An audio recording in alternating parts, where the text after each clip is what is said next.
वळूया पुढल्या बातमीकडे। तानाजी सोनकांबळे हत्याकांडाच्या अधिवेशनात पडसाद। जय महाराष्ट्राच्या बातमीची दखल आमदार जयंत पाटलांकडून ही दखल घेण्यात आली। गुत्तेदाराला कडक शिक्षा करा अशी मागणी जयंत पाटलांनी केली आहे। माझ्याकडे दारू जेवण मिळेल पण मजुरी मागायची नाही असं म्हणत गुत्तेदारानं केलेल्या जबर मारहाणीत उदगीर या ठिकाणच्या तानाजी सोनकांबळे या दलित कामगाराचा मृत्यू झाल्याची धक्कादायक घटना लातूरमध्ये घडली होती। पुरोगामी महाराष्ट्राला लाजवणाऱ्या या निंदनीय घटनेची बातमी जय महाराष्ट्र वृत्तवाहिनीनं 8 मार्च रोजी दाखवली होती।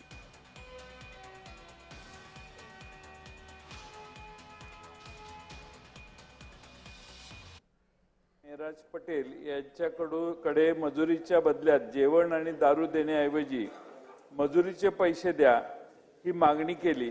त्यामुळे ठेकेदारासह अन्य तिघांनी 5 मार्च 2025 रोजी व त्या सुमारास शहरातील गरुड चौकात बेदम मारहाण त्याला केली।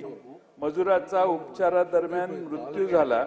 तसेच दलित समाजाच्या मृत्युमुखी पडलेल्या मजुराच्या कुटुंबियांना तात्काळ आर्थिक मदत करावी अशी माझी सभागृहात विनंती आहे।